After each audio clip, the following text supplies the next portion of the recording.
Bem-vindo a mais uma unidade de estudo. Vamos continuar estudando tributos em espécie. E você sabe me dizer se a taxa da OAB é considerada tributo?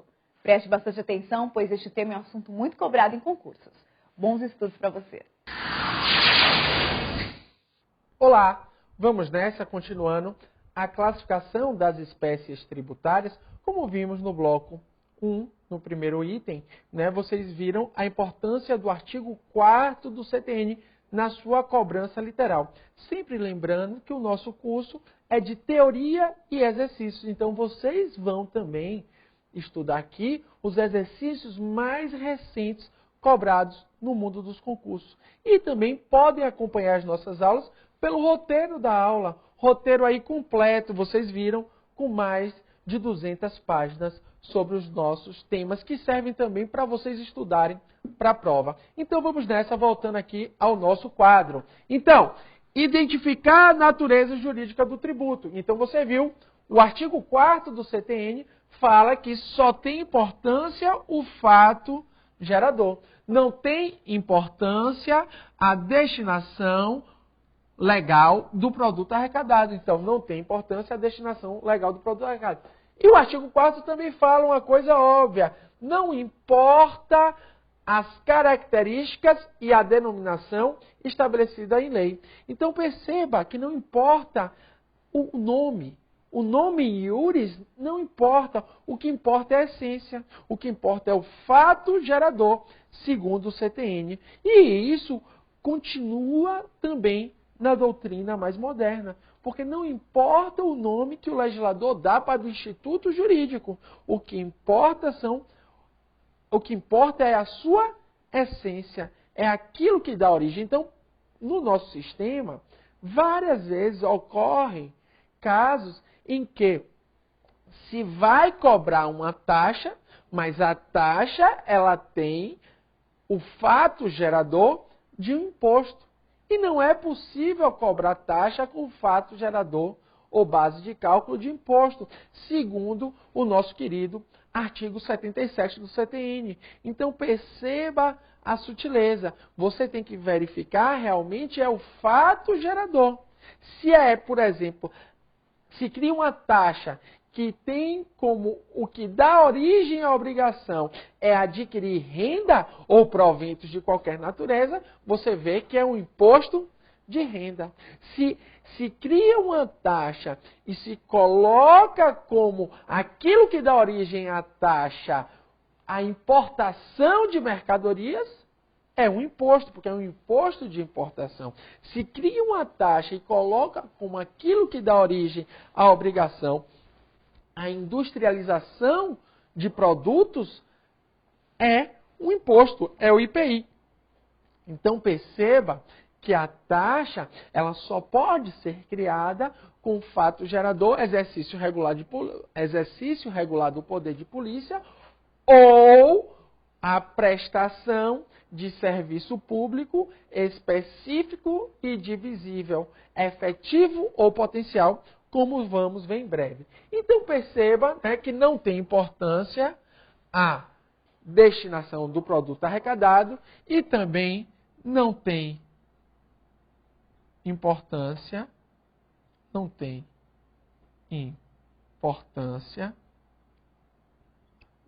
a denominação legal, ou seja, aquilo que a lei chama de taxa ou de imposto. O que importa é o fato gerador. Mas perceba que isso, como nós estudamos, só serve para você verificar se é imposto, se é taxas e se é contribuição de melhoria. Quando a doutrina foi consolidando o entendimento, que aqui eu vou colocar, que o empréstimo compulsório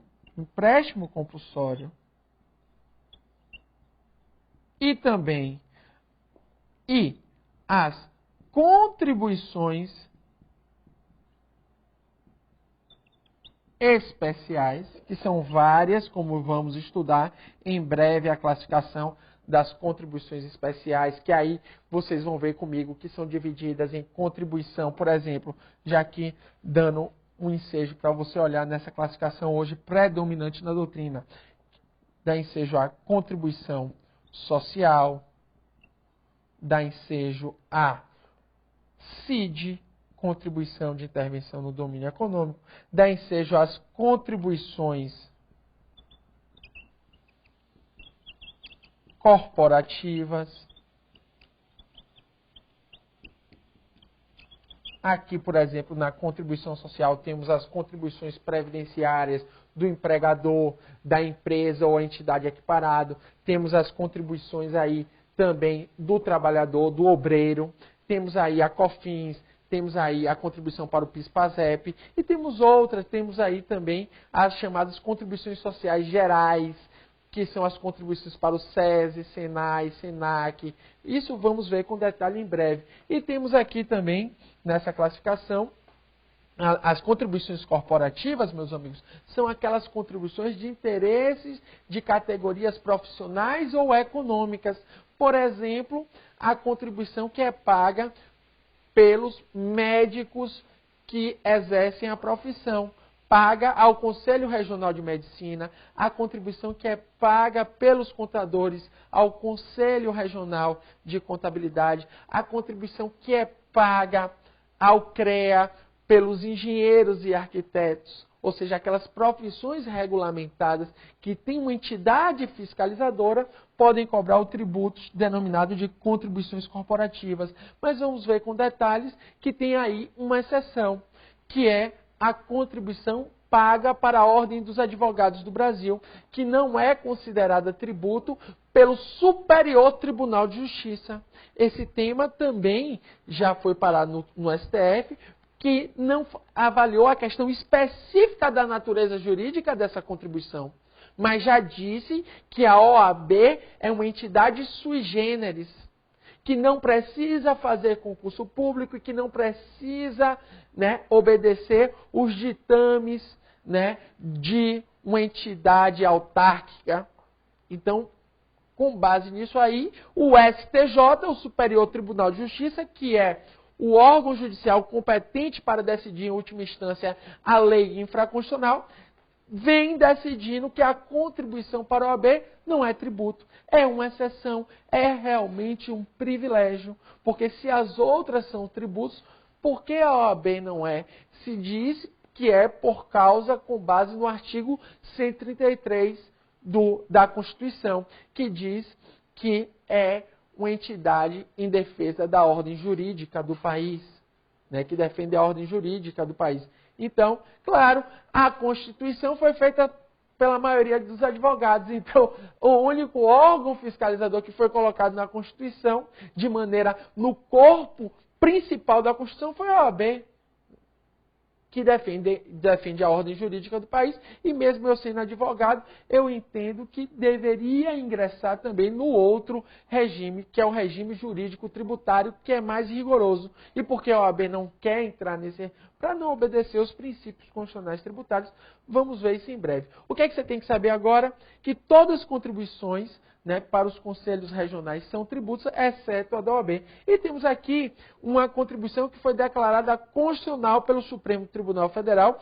e vem caindo em concurso público a todo momento, que foi considerado também um tributo, mas aqui um tributo sui generis, que é a famosa contribuição de iluminação pública. Contribuição de iluminação pública. Então veja que nas contribuições especiais temos diversos tipos de contribuição. Mas aí o que é que eu quero chamar a sua atenção agora, meu amigo, já apagando aqui essa primeira parte, o que eu quero chamar a sua atenção é o seguinte, é que para se identificar a natureza jurídica, o que é identificar a natureza jurídica? É você identificar que tipo de espécie tributária estamos falando. É identificar se aquilo é um imposto, se aquilo é uma taxa, se aquilo é uma contribuição de melhoria, se aquilo é um empréstimo compulsório, se aquilo ali é uma contribuição especial. Então verifique que para identificar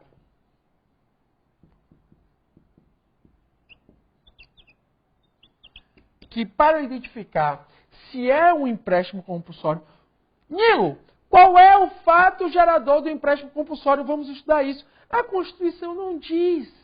O fato gerador do empréstimo compulsório, você vai saber no momento da sua instituição por meio da lei complementar. O que a Constituição estabelece é apenas os pressupostos que dão origem ao empréstimo compulsório. A causa, mas não fala do fato gerador. Nilo, e nos 2 últimos empréstimos compulsórios, quais foram os fatos geradores? Foi o consumo de energia elétrica e o consumo de combustíveis.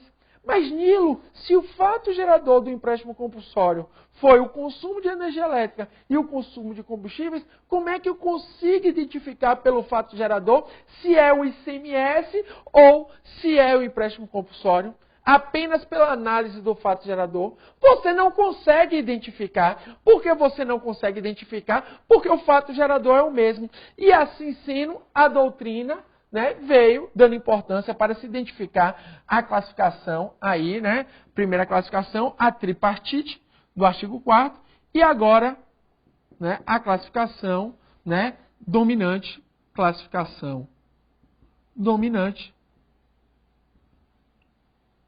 que é a pentapartite, que são 5 espécies tributárias. E para isso, a nossa doutrina e a nossa jurisprudência dá importância à destinação legal do produto arrecadado. E isso você tem que tomar cuidado em concurso público, porque se for cobrado segundo o CTN, a destinação do produto legal do produto arrecadado não tem importância. Mas, se for cobrado segundo a jurisprudência, segundo a doutrina, a destinação legal do produto arrecadado tem importância, porque somente olhando para onde é que vai a arrecadação é que eu vou identificar se é um empréstimo compulsório, se é um empréstimo compulsório ou se é uma contribuição especial diferente de um imposto. Por quê? Porque a maioria das contribuições especiais também tem fato gerador de imposto. Você vê a contribuição social sobre o lucro líquido e o imposto de renda à pessoa jurídica. Vamos estudar os dois. Fato gerador semelhante. Então perceba que eu deveria aí olhar para a arrecadação.